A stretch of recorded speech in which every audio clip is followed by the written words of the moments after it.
दोस्तों, तैयार हो जाइए क्योंकि मैं आपको देने वाला हूं एक ऐसी खबर जो हर भारतीय के चेहरे पर गर्व की मुस्कान ला देगी।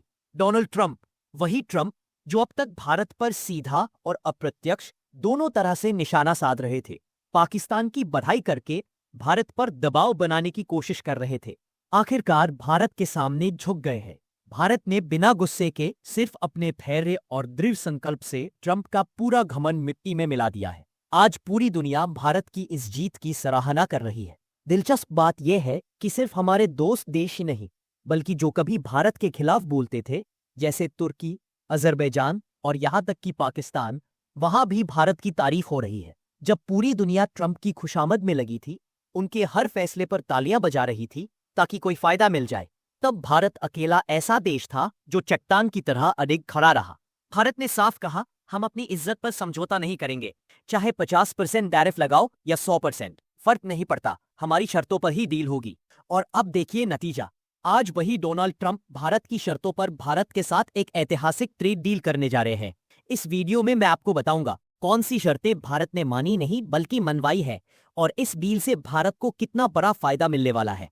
देखिए दोस्तों, अब समझते हैं कि आखिर भारत और अमेरिका के बीच ट्रेड डील इतनी देर से क्यों अटकी हुई थी। इसके पीछे दो बड़े कारण हैं, और इनमें से एक तो ज्यादातर लोगों को पता भी होगा।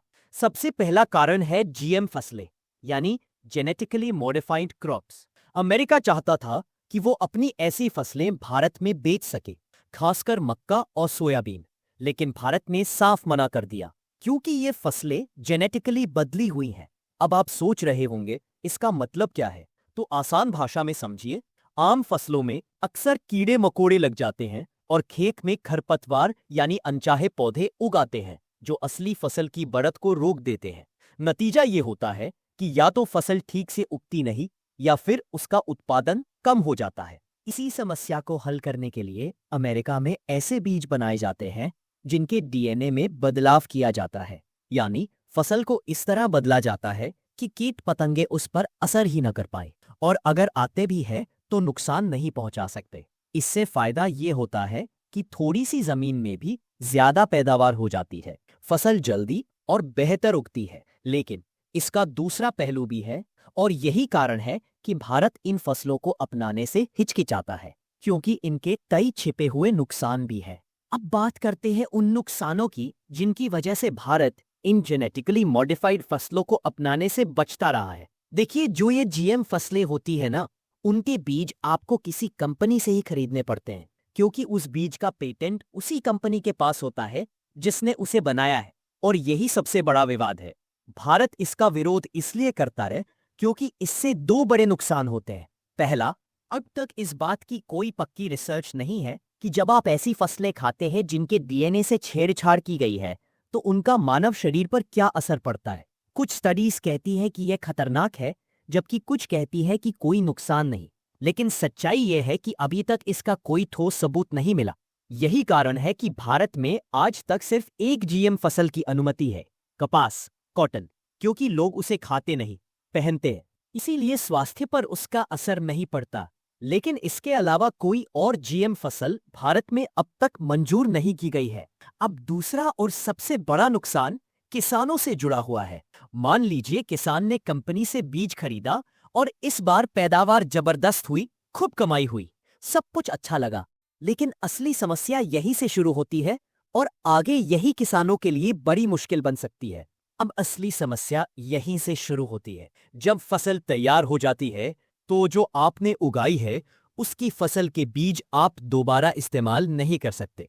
यानी आपने कंपनी से बीज खरीदा, उससे शानदार पैदावार हुई, लेकिन अगली बार बुआई के लिए वही बीज नहीं चला पाएंगे।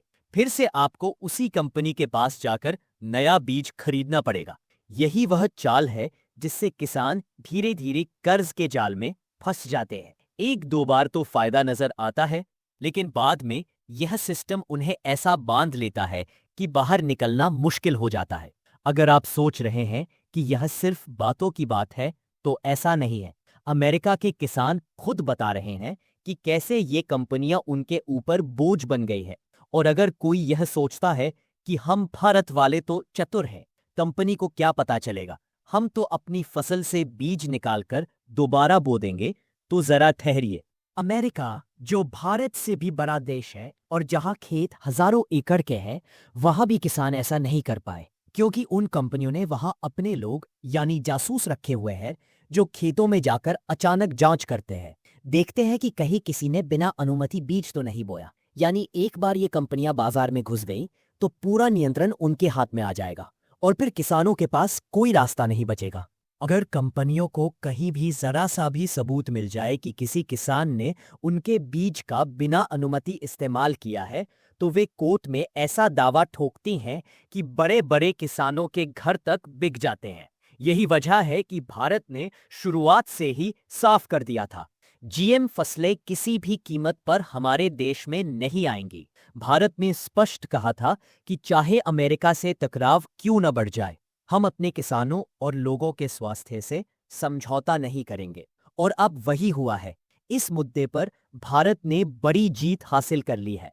ताजा रिपोर्ट के मुताबिक भारत और अमेरिका के बीच जो ट्रेड डील की बातचीत चल रही थी, वो अब ब्रेक थ्रू पॉइंट पार कर चुकी है। यानी अब बात बन गई है। अमेरिका ने आखिरकार भारत की सबसे बड़ी शर्त मान ली है। अब अमेरिका भारत में अपनी जीएम फसलें नहीं बेचेगा, इसके बजाय सिर्फ नॉन जीएम फसलें ही भारत में बेच सकेगा। इतना ही नहीं, जो बीज अमेरिकी कंपनियां भारत में बेचना चाहेंगी वे भी नॉन जीएम होने चाहिए, तभी उन्हें अनुमति दी जाएगी। अमेरिका ने ये शर्तें मान ली है और इसके साथ ही भारत की यह ऐतिहासिक जीत दर्ज हो गई है। अब डील का दूसरा बड़ा मसला था डेयरी प्रोडक्ट्स। अमेरिका का कहना था कि भारत उसके डेयरी प्रोडक्ट्स को अपने बाजार में एंट्री नहीं देता। आइए अब इसे थोड़ा संक्षेप में समझते हैं।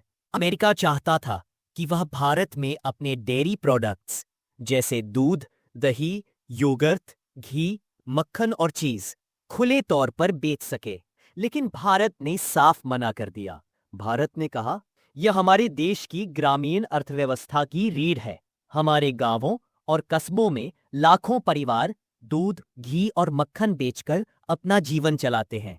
अगर विदेशी कंपनियां यहां आ गईं, तो हमारी स्थानीय डेयरी व्यवस्था पूरी तरह बर्बाद हो जाएगी।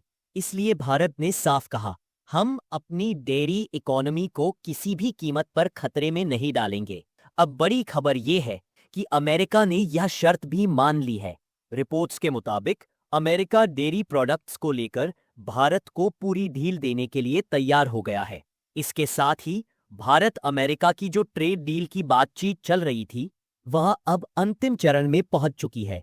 बहुत जल्द दोनों देशों के बीच इस ऐतिहासिक डील पर साइन होने वाले हैं। और सबसे शानदार बात, इस समझौते के बाद जो 50% टैरिफ अमेरिका ने भारत पर लगाए थे, वे घटकर सिर्फ 15% रह जाएंगे। यानी पाकिस्तान पर जो 19% टैरिफ है, उससे भी 4% कम। अब भारत पर उसके पड़ोसी देशों की तुलना में सबसे कम टैरिफ लागू होगा।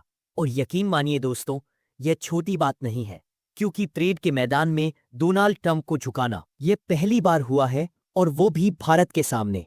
अब तक डोनाल्ड ट्रंप को किसी भी देश ने अपनी शर्तों पर नहीं झुकाया था, लेकिन भारत ने वो कर दिखाया जो किसी और ने नहीं कर पाया। भारत पहला देश बन गया है जिसने ट्रंप को अपनी शर्तों पर राजी कर लिया है, और अब ट्रंप खुद भारत के साथ ट्रेड डील करने को तैयार है। रिपोर्ट्स के मुताबिक ये डील किसी भी दिन साइन हो सकती है। भारत के वाणिज्य मंत्री पीयूष गोयल जी इस समय अमेरिका में मौजूद है, और दोनों देशों के बीच कागजी प्रक्रिया लगभग पूरी हो चुकी है। बस आधिकारिक हस्ताक्षर बाकी है। जैसे ही ये ट्रेड डील साइन होगी, इसे तुरंत लागू कर दिया जाएगा, और इसके साथ ही जो भारी टैरिफ भारत पर लगाए गए थे, वे तुरंत हट जाएंगे। इसका सबसे बड़ा फायदा यह होगा कि भारतीय कंपनियों के लिए अमेरिकी बाजार के दरवाजे पूरी तरह खुल जाएंगे।